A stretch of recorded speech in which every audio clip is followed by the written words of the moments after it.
diving. Hope comes and stops us in our tracks.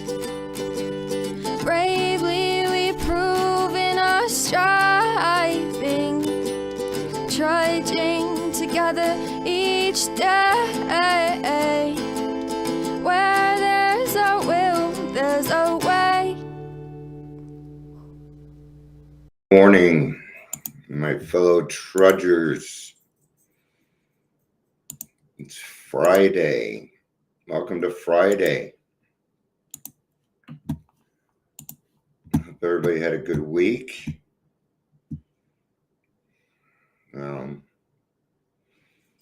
Yep, I'm here. Andy, good to see you. Back from your vacation. I heard you had an adventure. I heard you had yourself a little adventure there, Miss Mandy.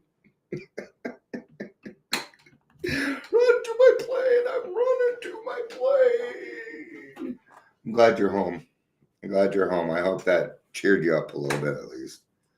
All right. This one's going to be odd. This isn't an easy day. We lost our client this morning. Hi, Katie. Hi, Scott. It's good to see you all. I get a different crowd when I do this early in the morning. Love you. Bye. Be careful.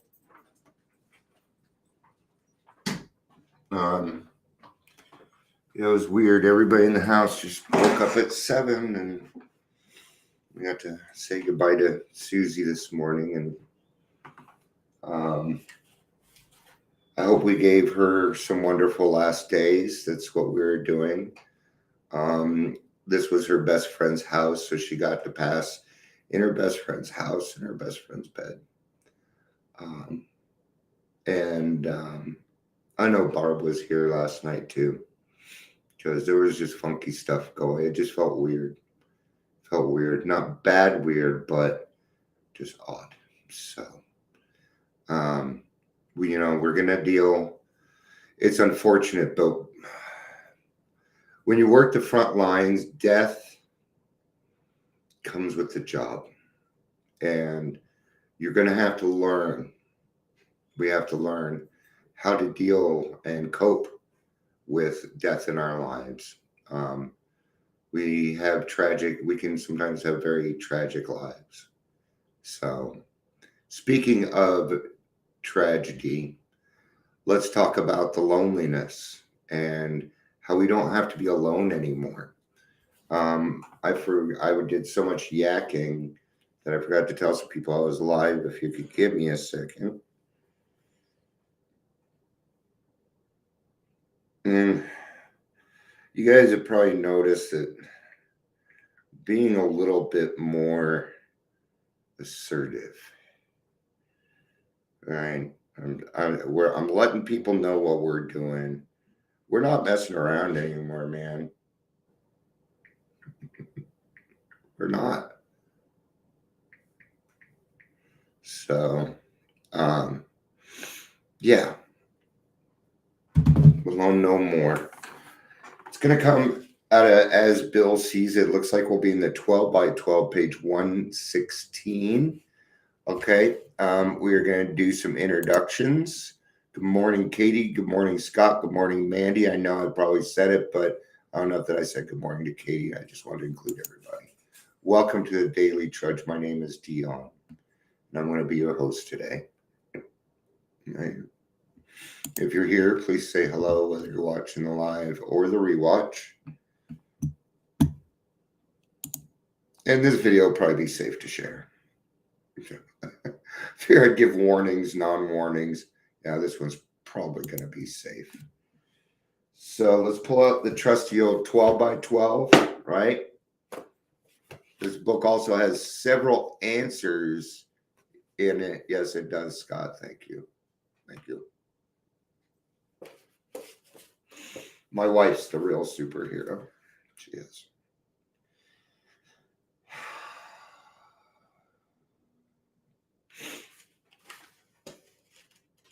I'm just, it's so cool to be there when it fucking matters, man. because all because I decided to put the drink down. All because one day I decided I'm not going to live this life anymore. That one decision changed everything for me. All right, what are we trying to get to here? Okay.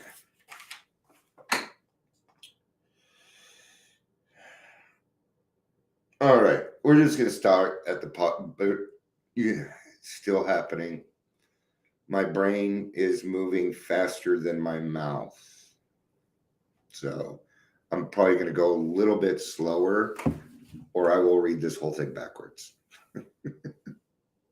Especially if anywhere in there it says fit spiritual condition. I always have to say that slower. I'll say spiritual condition. All right. As we made spiritual progress, we saw these fallacies. It became clear that if we were ever to feel emotionally secure among grown-up people, we would have to put our lives on a give and take basis. It's a give and take is so beautiful. It is. We would have to develop the sense of being in partnership or brotherhood with all those around us. Now, we being extremists, we're going to go one of two ways. We're either going to give. We're going to take.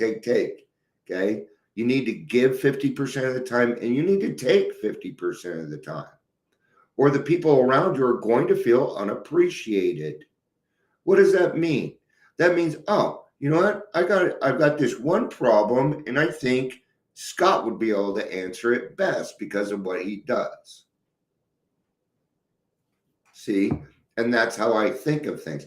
Then I contact that person, say, hey, this is what's going on. What do you think?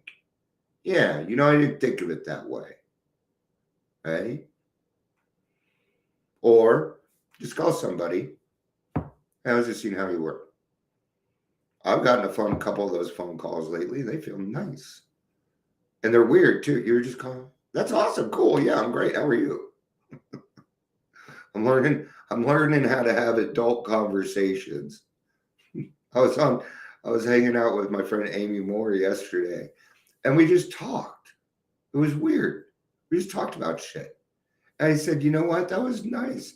I'm not very good at talking about the weather. She's like, neither. I suck at it too. So yeah, that was nice. We were both like, we both suck at that. And then we just went ahead and did it and it did. You could feel the uncomfortableness in there, but we let it lie. We let it sit there. We let ourselves feel the uncomfortableness together. It was cool. We saw that we would need to give constantly of ourselves without demands for repayment. I don't agree with that. Okay. You're going to constantly give of yourself, but don't 100% give. Okay. So there's a saying in the industry, don't work harder than the client. Do not work harder than your sponsee. It's not your program. It's their program. When we persistently did this, we gradually found that people were attracted to us as never before. And even if they failed us, we could be understanding and not too seriously affected. You know what? When somebody does something that is incorrect or whatever, I guess, or not to I can't even explain it because you know what? I can trust that they're going to fail. I'm going to trust that I'm going to fail. That's the trust. I'm also going to trust that they're going to get back up, they're going to brush themselves off, and they're going to keep moving forward. Okay? Because they have that courage. They're walking hand in hand with God. How do I know that? Because I was there. I helped them develop that. Right? When we develop still more, there's more. I think it doesn't stop. It just gets bigger and bigger. Right now, my world it's getting very big very quickly. Yes, it is early, Amber. Were you even up? I'm not on my head meds anymore. I'm telling you. Yeah, even my sleep. See, I told them I was right. I feel a little vindictive right now. All right. We found that dependence, when we developed still more, we discovered the best possible source of emotional stability to be God himself. We found that dependence upon his perfect justice, forgiveness, and love was healthy, and that it would work where nothing else would. See, we deal with perfection all the time. Okay? Progress, we claim spiritual progress. Stop there. I know I said it in my head too. Okay? It's a natural thing. You can't help it. See? You can't help it. So don't worry about it. But we claim spiritual progress. Quit worrying about perfection. I'm not perfect. No shit. We don't need to talk about how not perfect you are. We already know that. You're human. We're supposed to be not perfect. Otherwise, what in the fuck would we have to do? We'd have nothing.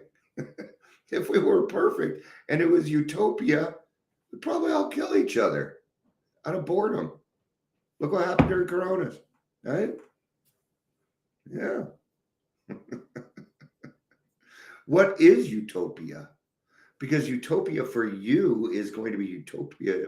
It's going to be different for me. That's where God comes in. See, God's perfection, my higher power's perfection. And I strive to be like my higher power every day. We found that if we really depended upon God, we couldn't very well play God to our fellows, nor could we feel the whole urge wholly to rely on human protection and care. These were new attitudes that finally brought many of us in inner strength and peace that could not be deeply shaken by the shortcomings of others or by any calamity not of our own making. In other words, I don't allow people to control my emotions anymore. That's on me. See, I'm the problem. That's the thing. If you work on yourself and you get, you can get to a place where people just don't really fuck with you.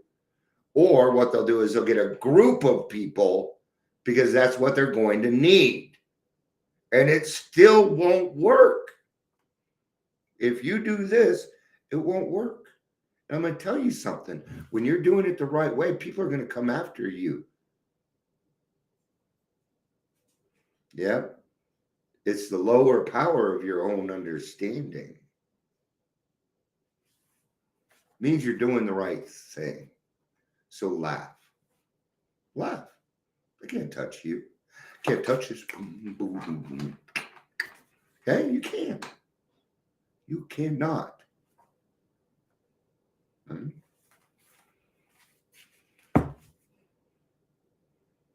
Strength and peace that could not be deeply shaken.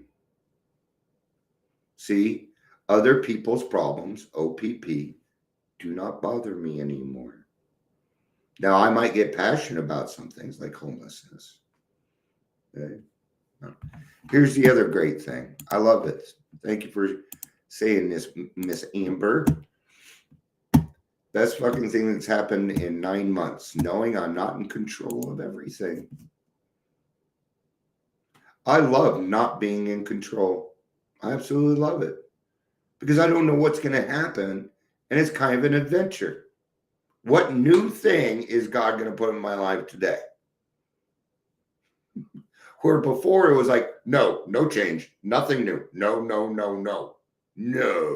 Change is bad. That's how I used to be. No, I'd rather just sit over here be an asshole. Thank you. Thank you very much. Right? That life sucked. It sucked big, bright, blue, bouncy, bunny balls. I'm going to say that I was 17. Although bouncy is the newest addition to that. That was actually added by a girlfriend 15 years ago who didn't speak much English. I was so proud of her for fitting another adjective in there. I was so proud of her. It was a weird relationship. We didn't talk much. We had a lot of fun though. We did. Anyway. This new outlook, we learned something especially necessary to us alcoholics.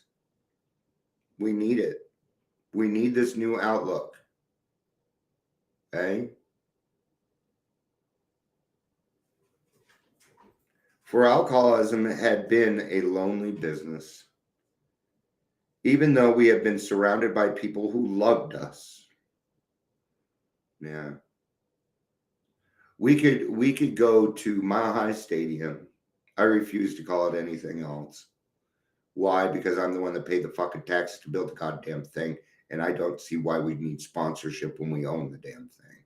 Oh, we don't? Oh, great. Thanks, assholes. Anyway, I better write that down on my 4-step. Sorry. But we could fill up Mile High Stadium and it'd be celebrate Dion Day. Everybody there's saying, oh, we love Dion Day. And I would be the loneliest person in the world. Because of alcohol. I wouldn't even want to be there. I would hide from something like that. Okay. But when self-will had driven everybody away and our isolation had become complete, it caused us to play the big shot in cheap bar rooms and then fare forth alone on the street to depend upon the charity of passerbys. We were still trying to find emotional security by being dominating or dependent upon others. So, for some of you, you didn't get to this point, and congratulations. That's great fucking news. I'm going to tell you that's cool. It doesn't make you any less of an alcoholic. That's for sure. Oh, shit, I was supposed to go there. I got to go. I love you guys. Peace out.